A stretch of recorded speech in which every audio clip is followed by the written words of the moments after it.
بسم اللہ الرحمن الرحیم۔ السلام علیکم۔ میں ہوں شناختی کارڈ کے مطابق عبید، اور صبح کا موسم، سوچا پہلا جو ہے نا ولاگ جمعہ کا دن بھی ہو جائے گا، صبح مارننگ کا بھی ہو جائے گا، ماحول بھی خوشگوار ہوگا، بولنے کا شاید کچھ موقع مل جائے۔ تو گرمیوں کی ہے لیکن بہت سہانی خوبصورت صبح ہے۔ اپنے ہی گھر سے شروع کرتے ہیں ولاگنگ۔ تو جناب یہ ہے یہ ہے علاقہ بالکل پیور گاؤں، یہ میرا گھر دیرہ، اور اسی طرح اب یہ سڑک جاتی ہے جو ہے روڈ کی طرف، مین روڈ کی طرف، اور اس سے پیچھے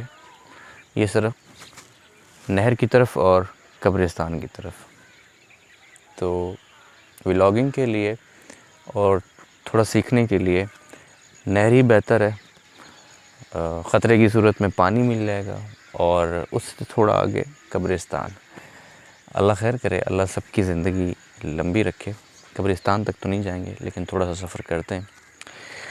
گاؤں کی زندگی بڑی سادہ، خوشبودار، اچھے ماحول والی، گرم بھی ہوتی ہے۔ جہاں فوائد بہت زیادہ ہیں تو وہاں نقصانات تو نہیں کہیں گے، لیکن یہ ہے کہ فوائد میں کمی جو ہے وہ بہت کم ہوتی ہے، کہہ سکتے ہیں شہروں کی نسبت یہاں پر وسائل بہت کم ہوتے ہیں۔ اچھا یہ چیز دیکھ رہے ہیں، بچپن میں ہم چھوٹے ہوا کرتے تھے تو یہ چیزیں جب ہوتی تھی، اب تو بہت کم ہو گئی ہیں، نہ ہونے کے برابر۔ یہ بہت عرصے بعد میں نے یہاں اپنی سائڈ پہ دیکھا۔ یہ بھوسا اندر جو ہے ایک جگہ پہ رکھ کے، جمع کر کے، بھوسا گندم کا جو ہے رکھ کے اس کے اوپر مٹی سے اس کو لیپ دیا جاتا ہے، تو یہ پورا سیزن جو ہے، سال 6 مہینے 8 مہینے یہ ایسی محفوظ رہتی ہے۔ اور اس کی شکل ایسی ہے کہ ہم جب بچپن میں اس کو دیکھتے تھے تو ہم پتہ نہیں سوچتے کہ پتہ نہیں کتنے بڑے بندے کو جو ہے دفنایا ہوا ہے، یہ کتنے بڑے بندے کی قبر بنائی ہوئی ہے۔ کچی قبریں کیونکہ ایسی ہوتی ہیں تو یہ بالکل قبر کی شکل بناتے ہیں اس کو۔ اور اس طرح کی اس کی جو شیپ بنانے کا مقصد ہے وہ یہ ہے کہ گلائی ہر طرف سے، کہ بارش جب آتی ہے تو وہاں اپنا پانی اس کے اوپر جو ہے وہ ٹھہرنا نہیں چاہیے تاکہ اس کا نقصان نہ ہو۔ اچھا ولاگنگ کرنے میں سمجھ رہا تھا کہ شاید تھوڑا آسان ہوگا، بہت مشکل ہے یار، کم از کم ہاتھ تو تھک ہی جاتا ہے۔ 2 منٹ میں میرے ہاتھ کا تو ایسی تیسی ہو گئی۔ اچھا یہ ہے جی کیا بولتے ہیں اس کو، جوار کا گھاس ہے، گھاس کی ایک قسم ہے جس کو جوار کہا جاتا ہے۔ میرے حساب سے میری زندگی کا کافی جو ہے حصہ اب تک کا وہ گزرا ہے، اللہ آپ کا بھلا کرے، شہر میں۔ میری پیدائش بھی شہر کی ہے، شہر کی لائف بہت گزاری ہے، لیکن جو اصل میں سکون محسوس ہوا وہ گاؤں میں ہمیشہ محسوس ہوتا ہے۔ اس کی کوئی خاص ریزن نہیں ہے، نہ ہی کوئی فلمی باتیں ہیں۔ یہاں پر کی جو خاموشی ہے وہ بہت اچھی لگتی ہے، خاص طور پہ انسان جب سارا دن جو ہے وہ محنت کرتا ہے، کوئی بھی فیلڈ سے ریلیٹڈ ہے، کہیں بھی رہتا ہے، شہر میں، گاؤں میں، کہیں بھی، تو اس کی جو خواہش ہوتی ہے، میرے حساب سے تقریباً یہ خواہش کامن ہے ہر انسان کی، ہر عمر کے، ہر جنس کے انسان کی یہ خواہش ہوتی ہے کہ جب وہ سونے کے لیے بستر پہ لیٹے تو وہاں سہولیات ہو نہ ہو لیکن جو ہے وہ خاموشی اور سکون ہونا چاہیے کم از کم۔ وہ چاہے اے سی میں سویا ہے، چاہے کھلی ہوا میں، چاہے کمرے میں پنکھے کے نیچے، لیکن سکون مانگتا ہے۔ تو گاؤں قدرتی بات ہے، حالانکہ یہاں پہ قریب میں روڈ بھی ہوں، ٹریفک بھی گزر رہی ہو، لیکن ماحول میں اتنی سناٹا اور خاموشی ہوتی ہے کہ اس کا سکون الگ ہوتا ہے۔ اور دوسری جو مجھے چیز اچھی لگتی ہے وہ یہ جو خالص ہوا ہے، فضا میں جو خوشبو ہے نا، یہ نہیں ملتی شہروں میں، آلودگی کی وجہ سے، پولوشن کی وجہ سے، وہاں کے ماحول کی وجہ سے، گہما گہمی سپیڈ کی وجہ سے یہ چیزیں نہیں ملتی۔ اچھا یہاں پہ واک کرنے کا جو ہے، ویسے تو شہروں میں بہت اچھے اچھے پارک بھی بنے ہوتے ہیں، درخت بھی لگائے ہوئے ہوتے ہیں، سارا کچھ ہوتا ہے، مطلب جتنا کوشش کی جا سکتی ہے ماحول کو اور موسم کو خوشگوار کرنے کے لیے کرتے ہیں، لیکن نیچرل ہوتا ہے۔ اب یہاں پر ویسے ہی چلتے پھرتے جو درخت ہوئے ہوتے ہیں نارملی اور جو فضول کی گھاس اگتی ہے وہی اسی کی طاقت اور اسی کی جو خوشنودگی آپ کہہ لیں، ماحولیاتی خوشنودگی، وہی اتنی زیادہ ہوتی ہے کہ شہروں کی باقاعدہ گورنمنٹ کی کروڑوں جو ہے کروڑوں اربوں روپے کے بڑے بڑے پروجیکٹس کے بعد بھی نہیں ملتی۔ یہ سفیدے کے درخت تقریباً سب جانتے ہیں، دیکھے ہوئے، تو ان کی بھی اپنی خاصیت ہے۔ اچھا، نکلا تو پتہ نہیں ایسے ہی تھا، میں نے کہا چلو واک کرتے ہیں، کافی دن ہو گئے مارننگ واک نہیں ہوتی۔ عموماً آج کل سب کی روٹین ایک جیسی بنی ہوئی ہوتی ہے، نماز پڑھی، اٹھا، نماز پڑھی اور پھر سو گئے۔ تو یہ چیز جو ہے واک حالانکہ کرنی چاہیے، لیکن ہم خود سوچتے ہیں۔ تو یہاں سے جو سورج کا منظر ہے، اب ہمارا آئی فون تو ہے نہیں، ورنہ یہ شاید بہت زیادہ جو سن رائز ہوتا ہے وہ بڑا خوبصورت نظر آ رہا ہے۔ یہاں سے صرف لائٹ نظر آ رہی ہے۔ تو خیر، زندگی کا مقصد کیا ہے ہماری؟ کبھی کبھی سوچنا چاہیے، سوچتے بھی ہیں، ہر بندہ سوچتا ہے، لیکن زندگی کی رفتار اتنی زیادہ چل رہی ہے کہ انسان یا تو سوچتا ہے نہیں، یا پھر سوچتا ہے تو اتنا جتنے میں اس کا اپنا فائدہ ہے، اور اس کے اندازے بھی خود ہی لگا لیتا ہے اتنے میں جتنے میں اس کے فائدے۔ میں کہتا ہوں کہ کیا زندگی یہی ہے کہ صبح سے لے کر شام تک محنت کرنی ہے کوئی بھی کام میں اپنے اپنے، اور 3 ٹائم کی روٹی روزی، اور اسی فکر کو لیتے ہوئے شاید ڈر کے مارے اللہ کی عبادت، شاید، وگرنہ ہر کسی کی اپنی وجوہات ہوتی ہوں گی، لیکن میں سمجھتا ہوں کہ رزق کا وعدہ تو اللہ تعالیٰ نے کر رکھا ہے، اور سب جانتے ہیں، ہم جانتے سب ہیں، ایمان کمزور ہے ہمارا، لیکن اللہ کی رضا کے لیے شاید عبادت بہت کم لوگ کرتے ہیں، یہ سوچ کر کہ اللہ خوش ہوگا نہ۔ تقریباً جو ہے ہم لوگوں کی اکثریت وہ اس چیز پہ ٹکی ہوتی ہے کہ ہم کچھ کریں گے تو وہ کچھ کرے گا ہمارے لیے، حالانکہ ایسا نہیں ہونا چاہیے۔ یہ بھی کسی حد تک ٹھیک سمجھا جا سکتا ہے، لیکن اصل میں اللہ چاہتا ہے کہ انسان میرے ساتھ جو ہے وہ گیو اینڈ ٹیک والا کام نہ کرے، میری خوشنودی کے لیے کرے، میری رضا کے لیے کرے۔ تو اب ظاہر سی بات دیکھیں، اللہ کی ایک واحد ذات ہے، واحد اللہ کی ذات ہے جو کہتی ہے میرے محبوب سے بھی محبت کر لو، حالانکہ انسانوں میں یہ خصلت تو ممکن نہیں اور جائز بھی نہیں کہ کسی کے محبوب کی طرف یہاں دیکھ لو تمہاری آنکھیں نکال لی جائیں گی، لیکن اللہ کی ذات جو ہے وہ کہتی ہے کہ میرا ایک محبوب ہے جس کے نام پہ جس کی وجہ سے یہ کائنات تخلیق میں آئی ہے، بنائی گئی ہے، تمام تر آسائشیں اس کائنات میں دے دی گئی ہیں صرف ایک ہستی کے لیے، اور انہی کی شفاعت و شفقت کی وجہ سے آج ہم لوگ ایسی قوم میں شامل ہیں جس پر گناہوں کے جو عذاب ہیں وہ ڈائریکٹ نہیں آتے، پہلے کی قوموں کی جیسے گناہوں کے عذاب ڈائریکٹ نہیں آتے، جیسے اللہ تعالیٰ قوموں کی قوم تباہ کرتے تھے ان کے اعمال کی وجہ سے، ان کی نافرمانی کی وجہ سے۔ تو یہ سب سے بڑا وعدہ اللہ کا قائم ہے۔ اور دوسرا، آپ صلی اللہ علیہ وآلہ وسلم کی جو آخری دعا ہے جو انہوں نے اپنی امت کے لیے بچا کر رکھی ہے، اس دعا کی موجودگی کی وجہ سے اسی کے آسرے میں پوری دنیا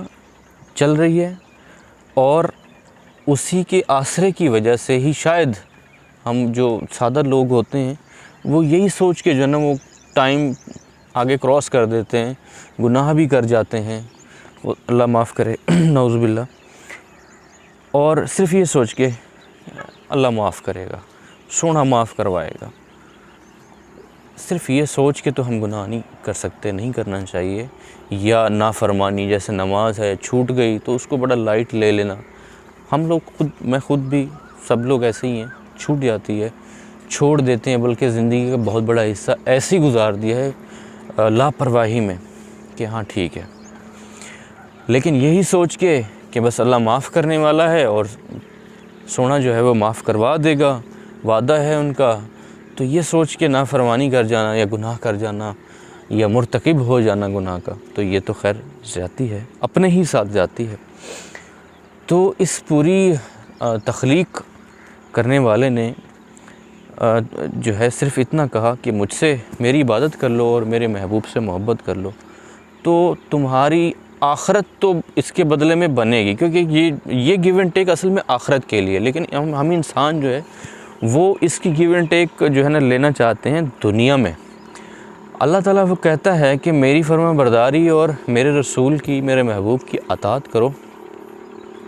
تو اس کا صلہ میں تمہیں آخرت میں، قبر میں اور جنت دے کر کروں گا، ٹھیک۔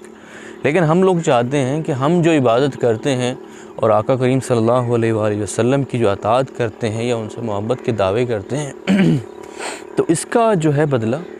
ہمیں یہی ملنا چاہیے، ہم یہی ڈیزرو کرتے ہیں، حالانکہ ایسا نہیں ہونا چاہیے۔ یہ اور بات ہے کہ اللہ تعالیٰ کی ذات کو اگر ہم خوش کرنے کے لیے کوئی عمل کرتے ہیں، صرف اس کی خوشنودی کے لیے، یہ سوچ کر کہ یہ نہیں بھی کروں گا، ایسے اعمال بھی ہیں کہ نہیں بھی کروں گا تو گناہ نہیں ہے، لیکن اگر میں کروں گا تو میرا اللہ خوش ہو جائے گا، بہت ساری چیزیں، تو اگر وہ کریں گے تو ڈیفینیٹلی جب رب خوش ہوگا تو وہ ہمارے اندر کی خواہشات بھی جانتا ہے، وہ ضروریات بھی جانتا ہے، جو نہ بھی ملیں تو ہم مر نہیں جائیں گے، ہمارے سارے کام چلتے رہیں گے، لیکن وہ ایک ضروریات یا خواہشات ایسی صرف ہیں، افسانوی بھی ہیں، تو وہ کہاں سے پوری کرے گا، کیسے پوری کرے گا، کیسے وسائل بنائے گا، یہ کوئی نہیں جانتا۔ اور بے شک دینے والی، لینے والی، پیدا کرنے والی اور مارنے والی ذات میرے رب کی ہے، وہ وسائل بنانے کا تو ماہر ہے، اور رزق، روزگار اور دولت نوازنے میں اس نے کبھی یہ نہیں دیکھا، ہم نہیں کہہ سکتے، اس نے میرے خیال میں کبھی یہ نہیں دیکھا کہ یہ مسلمان ہے اس لیے اس کو زیادہ دینا ہے، یا یہ عبادت گزار زیادہ ہے اس لیے اس کو دینا ہے۔ ہر کوئی اپنا نصیب لے کے جاتا ہے، اور اس کا تعلق، اس کے نصیب کا تعلق عبادتوں سے نہیں، ٹھیک۔ اگر ایسی چیز ہوتی تو بل گیٹس دنیا کا امیر ترین انسان نہیں ہوتا ایک ٹائم پہ، آج کل ہے نہیں ہے مجھے نہیں پتہ، لیکن ابھی ریسنٹلی کی بات ہے کہ دنیا کا امیر ترین جو ہے وہ انسان بل گیٹس رہا، سب سے اچھے نصیب والا، اگر دولت میں کہا جائے اس کو، جیسے یہاں دنیا داری ہے تو سب سے دولت مند وہی رہا پروٹوکول کے حساب سے، اور دیکھیں دنیا میں ملکوں کے حساب سے دیکھ لیں تو سپر پاور بھی مسلمان نہیں ہے اس وقت، امریکہ ہے اور وہ بھی نان مسلم، ٹوٹلی نان مسلم، اس کو ماننے والے اور اس کو سپورٹ کرنے والے بھی نان مسلم، ٹھیک۔ تو ان ساری چیزوں کو جب ہم دیکھتے ہیں دنیا داری کے حساب سے، تو ہمیں ایک چیز مان لینی چاہیے کہ نصیب وہ اللہ تعالیٰ نے الگ سے بنا رکھا ہے۔ ہاں البتہ ہمیں یہ کاروبار ضرور کرنا چاہیے کہ ہمیں اللہ کی راہ پہ دیتے ہوئے ہاتھ نہیں روکنا چاہیے، کنجوسی نہیں کرنی چاہیے، اور اس میں کاروبار کی نیت بھی آپ رکھ سکتے ہیں کہ میں اللہ کی راہ میں دوں گا، کیونکہ اللہ کا وعدہ ہے، 10 گنا ہے، 70 گنا ہے، 2 گنا ہے، 4 گنا ہے، جتنا بھی ہے، مختلف باتیں سننے کو ملتی ہیں، جتنا بھی ہے یہ سوچ کر کہ میں اللہ کی راہ میں 1 روپیہ دوں گا تو اللہ تعالیٰ اس کا مجھے ڈبل، ٹرپل یا 10 گنا یا جتنا بھی اجر دیں گے، اس سے تو کم از کم زیادہ ملے گا۔ یہ کاروبار کیا جا سکتا ہے۔ اس کی ایک مثال مجھے یاد آ گئی، مثال نہیں بات ہے، واقعہ ہے حضرت موسیٰ علیہ السلام کے دور کا، کہ ایک شخص جو ہے وہ بہت تنگ دست تھا۔ تنگ دستی آج کے دور میں ہم کس کو کہتے ہیں کہ لوڈ کے پیسے نہیں ہیں ایزی لوڈ کروانے کے، تو ہم کہتے ہیں یار ہاتھ بڑا تنگ چل رہا ہے، تنگ دستی اتنی ہے پوچھو مت۔ پیکیج کے پیسے نہیں ہیں تو ہم کہتے ہیں ہاتھ بڑا تنگ چل رہا ہے، پیٹرول کے، مطلب وہ چیزیں جو ہم نہیں بھی ہوں گی کوئی ایشو نہیں ہے، لیکن ہم لوگ اس کو تنگ دستی کا نام کہتے ہیں۔ اس دور میں، تقوی والے دور میں، اچھے دور میں، اس وقت صرف کانسیپٹ جو ہے وہ اتنا تھا کہ اللہ راضی ہو جائے کسی طرح، مسلمانوں کا اس وقت کا کانسیپٹ صرف اتنا تھا۔ دنیا کا تو کانسیپٹ تھا ہی نہیں نا، جو اللہ کی راہ میں اور رب کی رحمت کو جانتا تھا اور مسلمان ہونے کا مطلب سمجھتا تھا، کلمہ گو ہونے کا مطلب سمجھتا تھا، آقا کریم صلی اللہ علیہ وآلہ وسلم کی عظمت و بڑائی سمجھتا تھا، تو وہ اس کو اس چیز کی تو پرواہ تھی نہیں کہ دنیا داری میں بھی شاید کوئی مقام لینا چاہیے. ان کا تو یہ تھا کہ رزق کا تو وعدہ اللہ تعالیٰ کا ہے، تو باقی جو ہے جس مقصد کے لیے یہاں ہمیں بلایا گیا ہے، پیدا کیا گیا، بھیجا گیا ہے، وہ مقصد ہے اللہ اور اس کا رسول راضی ہو جائے کسی طرح، اس کے لیے وہ کوشش کرتے رہتے تھے. تو اس وقت جو ہے وہ ایک بندہ تھا، وہ تنگ دست تھا کافی. تنگ دستی سے مراد اتنی تھی کہ وہ کسی وقت کسی دن اس کو ملتا کھانے کو، اور کسی دن یا کسی وقت نہ ملتا. تو جانتا تھا کہ حضرت موسیٰ علیہ السلام جو ہے ان کا کلام جو ہے اللہ تعالیٰ کے ساتھ ہوتا ہے. تو ایک دن ملے اور حضرت موسیٰ علیہ السلام کو جو ہے وہ عرض کی کہ اے اللہ کے رسول، آپ اللہ تعالیٰ سے ملنے جاتے ہیں، ہم کلام ہونے جاتے ہیں، تو میری طرف سے پیغام دیجیے گا، گزارش کیجیے گا کہ میری رزق میں جو ہے نا وسعت عطا فرمائیں، تو میں بڑا تنگ ہوں، مہربانی فرمائیں. تو آپ علیہ السلام نے جو ہے نا جاتے ہی وعدے کے مطابق ذکر کیا کہ فلاں بندہ ہے آپ کا، تو وہ رزق کے وسعت کے حوالے سے گزارش کر رہا تھا. تو اللہ تعالیٰ نے فرمایا کہ اس کا رزق اس کو بولو میں نے اتنا ہی لکھا ہے. تو آپ علیہ السلام نے عرض کی یا اللہ وہ بڑا تنگ ہے، اس کو کبھی ملتا ہے کھانے کو، کبھی نہیں ملتا، تو اس کا ہاتھ بہت زیادہ تنگ ہے. تو اللہ تعالیٰ نے پھر فرمایا کہ اس کو بولو اس کا رزق بالکل لکھا ہی اتنا ہے دنیا میں، اور ایسے ہی ملے گا، اس کا اور کوئی حل نہیں ہے. تو آپ علیہ السلام جب واپس آئے تو انہوں نے واپسی پہ اللہ تعالیٰ کا جو ہے فرمان علی شان بتایا کہ اللہ تعالیٰ فرماتے ہیں کہ تمہارا رزق اتنا ہی لکھا ہے، اور اسی پہ ہی صبر شکر کرو. بندہ ہے، کچھ کہہ تو نہیں سکتا، پھر گزارش کر سکتا ہے. اور اس نے پھر گزارش کی کہ جب آپ جائیں تو میری طرف سے پھر اتنی گزارش کیجیے گا کہ جتنا بھی میرا پوری زندگی کا رزق لکھا ہے، سال ہے، 2 سال ہے، 2 دن ہے، 1 دن ہے، جتنے دن میری زندگی ہے، اور اس ٹوٹل دورانیے میں، مکمل دورانیے میں جتنا بھی میرا رزق لکھا گیا ہے، وہ مہربانی فرما کر اللہ تعالیٰ سے میری طرف سے عرض کریں کہ وہ مہربانی فرما کر مجھے ایک ساتھ دے دیں، کہ کم از کم جو میری کھانے میں تنگ دستی ہے، جو میں اپنی مرضی کا، خواہش کا جو ہے یا پیٹ بھر کے نہیں کھا سکا اب تک، تو کم از کم وہ اگر مجھے ایک ساتھ رزق مل جائے گا تو شاید اس سے میں کوئی کام کر پاؤں، یا پھر میں کوئی اچھا اپنی مرضی کا پیٹ بھر کے کھانا کھا سکوں. آپ علیہ السلام جب دوبارہ گئے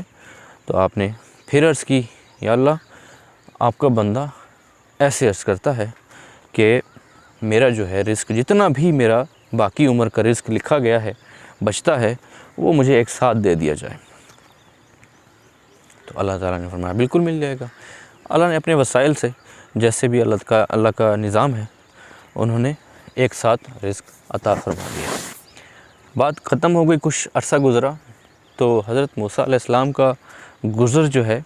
وہ اسی طرف سے ہوا جہاں اس کی رہائش ہوا کرتی تھی اس بندے کی. آپ علیہ السلام نے دیکھا کہ بہت بڑا محل بنا ہے اور بڑی رونق لگی ہوئی ہے، لنگر چل رہے ہیں، ماحول ہی ماحول بنا ہوا ہے. پہلی والی بات ہی نہیں ہے جیسے پہلے اس کی رہائش ہوا کرتی ہوگی، جھونپڑی ہوگی، چھوٹا گھر ہوگا یا نارمل جیسے ہوتا ہے، تو وہ چیز تھی ہی نہیں. اب تو بہت ماحول رش لگا ہوا ہے، لنگر چل رہے ہیں اور بڑی گہما گہمی اور خوشحالی چل رہی ہے. تو اس نے پوچھا یہ کس کا گھر ہے؟ اس نے کہا نا فلاں کا گھر ہے. وہی بندہ تھا جس کے رزق کا معاملہ تھا. تو آپ پہنچے اور ملنے گئے کہ پوچھوں کیا ماجرا ہے. اللہ تعالیٰ سے جا کے جو ہے وہ پوچھنے گئے. جب ملاقات ہوئی کہ یا اللہ آپ نے تو فرمایا تھا کہ اس بندے کا رزق اتنا ہی لکھا گیا ہے اور ایسے ہی لکھا گیا ہے. اس نے عرض کی کہ مجھے ایک ساتھ دے دیا جائے کہ میں پیٹ بھر کے، جی بھر کے، خواہش کے مطابق کھا سکوں. آپ نے وہ دے دیا تو اس کا کتنا ہوگا کہ اب تو اس کی رونقیں لگی ہوئی ہیں. وہ تو کھانے کو تنگ تھا لیکن اب تو ٹھاٹ بھاٹ اس کے الگ ہیں. تو یہ کیا ماجرا ہے؟ تو اللہ تعالیٰ نے فرمایا اتنا رزق، اس کا رزق اتنا ہی لکھا تھا اور اتنا ہی اس کو دے دیا گیا تھا. اس کے بعد اس کو اس کی زندگی کے حصے کا جو لکھا ہوا رزق تھا وہ تو نہیں ملا، لیکن بندہ سیانہ ہے، اس نے مجھ سے کاروبار شروع کر دیا۔ وہ کیا کرتا ہے کہ اس کو میں نے جتنا بھی دیا تھا پہلے دن، اس نے اس میں سے جی بھر کے پیٹ بھر کے ایک ٹائم کا کھا لیا، اور باقی جتنا بھی بچا وہ سارا میرے راستے پہ لٹا دیا، خرچ کر دیا، غریبوں میں دے دیا، یا جس عمل سے اللہ کی رضا تھی اس نے اس راستے میں خرچ کر دیا، اور یہ سوچ کے خرچ کیا کہ اللہ تعالیٰ تو خود فرماتا ہے کہ جب میرے راستے میں 1 روپیہ، 1 درہم، 1 دینار دو گے تو تمہیں اتنا ملے گا۔ تو وہ ضربیں لگتی گئیں، وہ بڑھتا گیا۔ وہ ہر وقت کے کھانے میں یہی کچھ کرتا کہ جتنا بھی اس کے پاس ہوتا اس میں سے پیٹ بھر کے کھا لیتا، باقی پھر لٹا دیتا، پھر اگلے وقت یہی، اور اللہ نے ضربیں لگا کے واپس دینی تھی۔ تو وہی ہوا۔ اب بات وہی ہے کہ ہمیں رب کے معاملے میں، رزق کے جو معاملات ہیں وہ اس میں تو ہم جو ہے خرچ کرتے ہوئے ہم کاروبار کر سکتے ہیں۔ اللہ کو جو ہے وہ کیا بولتے ہیں، بھائیوال بنا سکتے ہیں، پارٹنر بنا سکتے ہیں، بزنس پارٹنر، کہ اس کی راہ میں خرچ کر سکتے ہیں۔ لیکن ہم یہ سوچ کر عبادتیں تو ہمیں نہیں کرنی چاہیے کہ جو ہے میں عبادت کروں گا تو مجھے اللہ دے گا، نہیں، وہ دے گا، جتنا ہمارے نصیب میں لکھا ہے وہ دے گا۔ یہ باتیں اللہ کی رضا، اللہ کو خوش کرنے کے لیے کرنی چاہیے، اللہ کے رسول کو راضی کرنے کے لیے سنت نبوی کے مطابق زندگی کو ڈھالنے کی کوشش کرنی چاہیے۔ اس کے لیے ضروری نہیں ہوتا کہ آپ مولوی بن جائیں۔ لوگوں کا ایک ذہنی وہ جو ہے کمی ہے شاید ہم لوگوں کی، کہ مولوی ایسے ہوتے ہیں، مولوی ویسے ہوتے ہیں، لیکن حالانکہ دیکھا جائے تو 2-2 لاکھ 3-3 لاکھ تنخواہیں لینے والے بڑے بڑے آفیسرز یا ڈاکٹرز یا کسی بھی فیلڈ سے ریلیٹڈ مچ ایجوکیٹڈ لوگ جو ہیں، 2 لاکھ 4 لاکھ 6 لاکھ منتھلی کمانے والے یا تنخواہیں لینے والے بڑے بڑے بیوروکریٹس، اور یہ سب لوگ پریشان ہوتے ہیں اپنی خواہشات کے عروج کو لے کے، ضروریات کو لے کے، کہ یار ہاتھ بڑا تنگ ہے، حالات بہت خراب ہے، مہنگائی بہت زیادہ ہے، فلاں ہے۔ جب بھی پوچھو ان کا کوئی نہ کوئی چکر رولا چل رہا ہے، پریشان چل رہے ہیں۔ اور مولویوں کو دیکھ لیں، ماشاءاللہ 8-10 15 ہزار تنخواہ، بہت بڑی جو ہے فیملی، اور ظاہر اخراجات آج کل ہیں، اخراجات تو کنٹرول میں نہیں ہوتے، تو وہ اس پہ اتنے ماشاءاللہ خوش۔ کسی بھی طبقے سے دیکھ لیں، میں کسی خاص طبقے کی بات نہیں کر رہا، تمام تر مولوی جو مسجد کی خدمت کرتا ہوگا، اللہ تعالیٰ کی جو ہے عبادت بر وقت کرتا ہے، اور جتنا اس کو مل جائے وہ اسی پہ صبر شکر کر لیتا ہے، تو اس کے لیے وہ کافی ہے، اور وہ ہمیشہ ہنستا مسکراتا آپ کو سکون دے ملتا ہے۔ تو اس کی وجہ صرف یہی ہوتی ہے کہ وہ جانتا ہے کہ مجھے جتنا مل جائے اسی پہ قناعت کرنی ہے، اور اسی پہ صبر شکر کرنا ہے، اور اللہ کی رضا بھی اسی میں ہے۔ اور ایسا نہیں ہے کہ اس کی ضروریات یا خواہشات پوری نہیں ہوتی، یقیناً اللہ تعالیٰ وسائل بنانے والا ہے، صرف ہمیں ہر تنگ وقت میں